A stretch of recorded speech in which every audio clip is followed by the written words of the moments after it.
पटियाला का पहला परीक्षण दुष्प्रचार पर होगा। आज दुष्प्रचार की डबल डोज का परीक्षण होगा। एक का रिश्ता पॉलिटिक्स से है और दूसरे का मेडिकल एथिक्स के साथ है। राजनीति में पीएम मोदी पर दुष्प्रचार के आरोप हैं। वो अपने 3 दिन से मंगलसूत्र, संपत्ति, हिंदू मुस्लिम पर भाषण ये सब कर रहे हैं। विपक्ष कह रहा है ये गलत है, इससे देश का सांप्रदायिक विभाजन होगा। इलेक्शन कमीशन के पास शिकायत है। विपक्ष कहता है कि चुनाव आयोग ने चुप्पी साध रखी है, लेकिन प्रधानमंत्री का दावा है कि कांग्रेस देश का बंटवारा करना चाहती है। तो सवाल यह है कि देश का बंटवारा कौन कर रहा है। वहीं दूसरी ओर सुप्रीम कोर्ट ने मेडिकल दुष्प्रचार के खिलाफ मोर्चा खोल दिया है। केंद्र सरकार इंडियन मेडिकल एसोसिएशन और नेशनल मेडिकल कमीशन को नोटिस दिया है और सुप्रीम कोर्ट ने इनसे पूछा है केंद्र सरकार ने मेडिकल दुष्प्रचार पर क्या एक्शन लिया। सुप्रीम कोर्ट ने इंडियन मेडिकल एसोसिएशन से भी यह पूछा कि डॉक्टर महंगी दवा क्यों लिखते हैं। नेशनल मेडिकल कमीशन से यह भी पूछा कि दुष्प्रचार और महंगी दवा लिखने वाले डॉक्टर्स के लाइसेंस जब्त करने का नियम है। राज्यों की लाइसेंसिंग अथॉरिटी से भी मेडिकल दुष्प्रचार में क्या वजह है, इसके लिए उनको पार्टी बनाया गया है। 7 मई को अगली सुनवाई होगी। पटियाला पब्लिक इंटरेस्ट में इस पर नजर रखेगा और जो भी आगे इसका हाल पता चलेगा वो आपसे साझा भी करेगा। अब मैं आपको पॉलिटिकल इंटरेस्ट में उस राजनीति के भीतर लेकर चलता हूं जिसमें सबसे बड़ा सवाल यह है कि डिवाइडर नंबर 1 है कौन।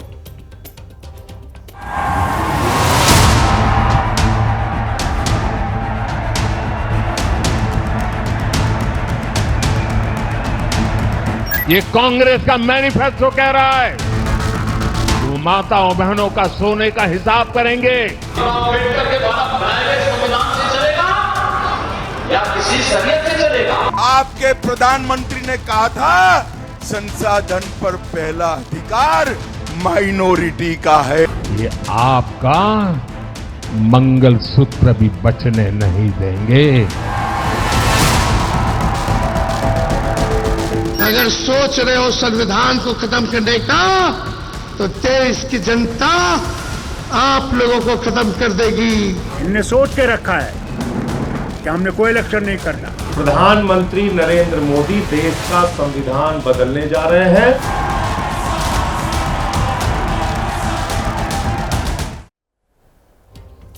दुष्प्रचार एक सटीक और ऑल टाइम पॉलिटिकल हथियार है। राजनीतिक दल सबसे ज्यादा इसी हथियार का इस्तेमाल करते हैं, जिससे आम दिनों में जनता भ्रमित होती है और चुनावी सीजन में मतदाता। देश भर में लोकसभा का चुनाव हो रहा है। दावा है कि देश की राजनीति में भी आजकल दुष्प्रचार वाले हथियार खूब चलाए जा रहे हैं। प्रचार अब बांटने वाली राजनीति के ट्रैक पर जा पहुंचा है। विकास, अर्थव्यवस्था, शिक्षा और रोजगार के मुद्दों से शिफ्ट होकर चुनाव संतुष्टिकरण से तुष्टिकरण और पोलराइजेशन पर भी चला गया है। एनडीए हो या इंडिया, बीजेपी हो या कांग्रेस, दोनों पब्लिक के बीच यही आरोप लगा रहे हैं कि सामने वाला जीता तो देश और समाज दोनों को बांट देगा। लेकिन पटियाला आज एक सवाल पूछना चाहता है कि आखिर देश को बांटने की कोशिश कर कौन रहा है। कांग्रेस समेत इंडिया गठबंधन की पार्टियां ये कह रही हैं कि बीजेपी जीती तो संविधान, चुनाव, विपक्ष और देश सब कुछ खत्म हो जाएगा, सब बंट जाएगा। दूसरी ओर प्रधानमंत्री पूरी बीजेपी के साथ मिलकर एक सुर में यह कह रहे हैं कि कांग्रेस सत्ता में लौटी तो पब्लिक की प्रॉपर्टी छीनकर उनको बांट देगी जिनके बच्चे ज्यादा होते हैं, जो अल्पसंख्यकों में मुसलमान हैं। इस दावे का आधार 3 चीजों को बनाया जा रहा है। पहला, कांग्रेस का चुनाव मैनिफेस्टो, दूसरा मनमोहन सिंह का पुराना बयान और तीसरा राहुल गांधी का चुनावी भाषण। दावा है कि कांग्रेस देश का बंटवारा करवा देगी। अब वोटर हैरान है कि किस पर विश्वास करें और किसे दुष्प्रचार समझें। फैसला करने का अधिकार चुनाव आयोग के पास है, लेकिन उस पर आरोप है कि वो चुप है। कांग्रेस आपकी संपत्ति छीनकर उनके खास लोगों को बांटने की गहरी साजिश रचकर बैठी है। उन्होंने मैनिफेस्टो में तो लिखा है कि आपकी संपत्ति का सर्वे करेंगे, हमारी माताओं बहनों के पास जो स्त्री धन होता है, जो मंगलसूत्र होता है, उसका सर्वे करेंगे। और फिर उनके एक नेता ने तो भाषण में कहा एक्सरे किया जाएगा, एक्सरे किया जाएगा। मतलब आपके घर में अगर बाजरे के अंदर डिब्बे में भी कुछ रखा है तो वो भी एक्सरे करके खोजा जाएगा। दीवार में कहीं रखा है तो उसको भी एक्सरे करके खोजा जाएगा। पूरा एक्सरे करने वाले की घोषणा की है। और फिर आपकी सारी संपत्ति, जरूरत से ज्यादा जो भी होगा वो उनका कब्जा करेगी उनकी सरकार, कहते हैं, और फिर लोगों को बांट देंगे। अगर आपके पास 2 घर है, यहां गांव में घर है, और बच्चों के लिए आपने जयपुर जोधपुर में अगर एक छोटा फ्लैट ले लिया है, तो एक्सरे करेंगे कि भाई 2 घर है, एक वापस दो, सरकार को दे दो। बताइए आपको मंजूर है क्या? ये मंजूर है क्या? क्या स्त्री धन पर हाथ लगा सकते हैं क्या? क्या मंगलसूत्र पर हाथ लगा सकते हैं क्या? ये पंजे की ये ताकत, भाइयों बहनों, राजस्थान में से एक भी पंजा बचना नहीं चाहिए भाइयों। कांग्रेस पर अपने आरोपों को बीजेपी और विस्तार दे चुकी है। देश के संसाधन, महिलाओं के मंगलसूत्र और मकान से होते हुए बात देश के मठ और मंदिरों तक जा पहुंची है। गृह मंत्री अमित शाह ने कहा कि कांग्रेस की नजर देश के मठ और मंदिरों पर है। यूपी के सीएम योगी आदित्यनाथ तो कांग्रेस आई शरिया लाई कह रहे हैं।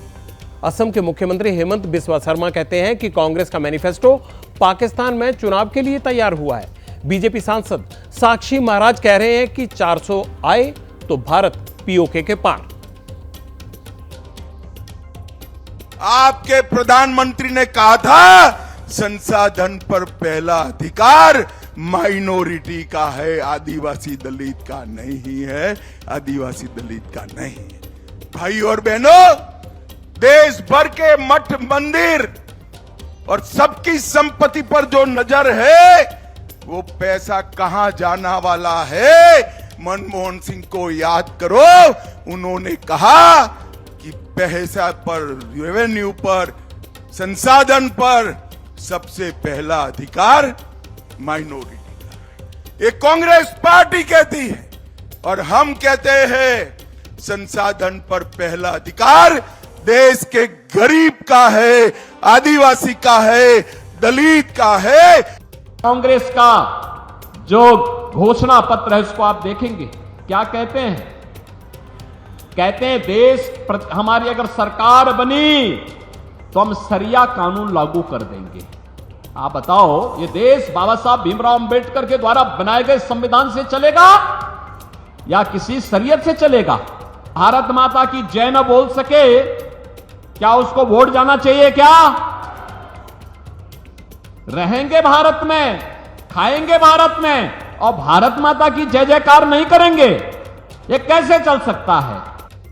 कांग्रेस पार्टीज मैनिफेस्टो, कांग्रेस का घोषणा पत्र इस तरह से तैयार किया गया है कि वे पाकिस्तान में चुनाव जीत सकते हैं। घोषणा पत्र पाकिस्तान के लोगों के लिए ज्यादा और भारत के लोगों के लिए कम है। कांग्रेस पार्टी का घोषणा पत्र संसाधनों को आम आदमी से छीनता है। कांग्रेस देश की अर्थव्यवस्था को बर्बाद कर देगी। मैं उन्हें एक सार्वजनिक बहस के लिए चुनौती देता हूं। ये घोषणा पत्र सिर्फ तुष्टीकरण है। कहना चाहता हूं, दुनिया की कोई ताकत हिंदुस्तान की 1 इंच जमीन नहीं ले सकती है। ये जो 400 पार मोदी ने कहा है, 400 पार, जब 300 पार मांगा था तो आपने 303 दे दिए। अब मोदी ने 400 पार मांगा है, और जैसे ही आप 400 पार करेंगे तो जो पाक अधिकृत कश्मीर है पाकिस्तान में, उस पर तिरंगा लहरा दिया जाएगा, वहां तिरंगा फहराएगा। कांग्रेस पर बीजेपी के बंटवारे वाली पॉलिटिक्स के आरोप आपने देख लिए। इन आरोपों का कोई ठोस आधार है? ये सिर्फ ये दुष्प्रचार है। ये चुनाव आयोग को तय करना है। लेकिन डिवाइड एंड विन वाली पॉलिसी दोनों तरफ दिख रही है। आरोप दोनों तरफ से लग रहे हैं।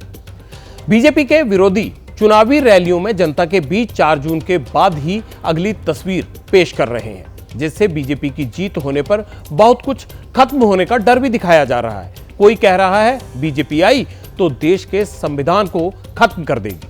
किसी को विपक्ष चुनाव और आरक्षण खत्म होने से डर सता रहा है। किसी का मानना तो यह भी है कि बीजेपी की वापसी से देश में आपसी भाईचारा और जन कल्याण खत्म हो जाएगा। कोई तो यह भी कहने लगा है कि देश ही खत्म हो जाएगा।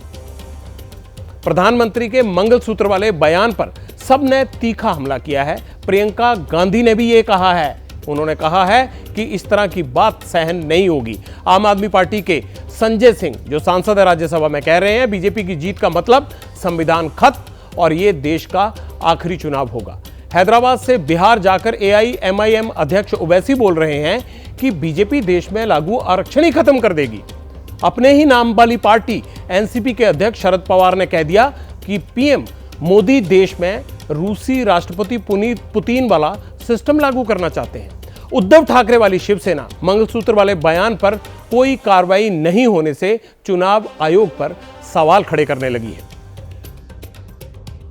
कैसी कैसी बहकी बहकी बातें पिछले 2 दिनों में अब यह शुरू हुआ है कि कांग्रेस पार्टी चाहती है कि आपके मंगलसूत्र और आपका सोना आपसे छीन ले। 70 सालों से ये देश स्वतंत्र है। 55 सालों के लिए कांग्रेस की सरकार रही है। किसी ने आपसे सोना छीना, आपके मंगलसूत्र छीने, और अगर मोदी जी मंगलसूत्र का महत्व समझते तो वो ऐसी अनैतिक बातें नहीं करते। विचार रखेंगे, वो सुनेंगे और सब लोग चले जाएंगे। किसी अन्य को वहां एक शब्द भी कहने का अधिकार नहीं है। हाल ही में हमने रूस के एक शासक का वर्णन पढ़ा है। रूस का प्रशासन, रूस की सरकारी व्यवस्था और उस शख्स का नाम है पुतिन। आज इस देश की जनता चिंतित है कि क्या इस देश में मोदी के रूप में कोई नया पुतिन तैयार हो रहा है। ये बात पूरे जिम्मेदारी से कह रहा हूं कि प्रधानमंत्री नरेंद्र मोदी देश का संविधान बदलने जा रहे हैं, चुनाव खत्म करने जा रहे हैं। इस देश की जनता को चुनाव से वंचित किया जाएगा। सूरत एक झांकी है, पूरा देश बाकी है। 24 का चुनाव अंतिम चुनाव है। इस देश के लोगों, इस बात को याद रखना। हिंदू धर्म और हिंदू संस्कृति की बात आती है तो आपको तकलीफ है, लेकिन प्रधानमंत्री का हाथ माता बहनों के मंगलसूत्र तक जाता है। आप ये नहीं दिखता है क्या इलेक्शन कमीशन को? ये क्यों कह रहे हैं कि 2047 तक, क्या ये 2047 तक रहेंगे? वो कैसे है? इनने सोच के रखा है कि हमने कोई इलेक्शन नहीं करना और हमने बैठना है इसी कुर्सी पे, जो मर्जी है करना है, और कर रहे हैं। कि मुसलमान कभी भी किसी माँ का, किसी बहन का मंगलसूत्र छीनेगा, वो मुसलमान नहीं है। अब फिर वही सवाल है कि देश में डिवाइडर नंबर 1 कौन है? कौन चुनाव में प्रचार के नाम पर दुष्प्रचार कर रहा है? इन सवालों के जवाब या तो सुप्रीम कोर्ट दे सकता है या फिर चुनाव आयोग। पटियाल तो बिना भय के देश की स्थितियों की ही सबको जानकारी देता है, उन परिस्थितियों को सबके सामने रखता है। वो मैंने कर दिया। मेरा बस एक ही निवेदन है, वोट जरूर करें और सोच समझ कर करें।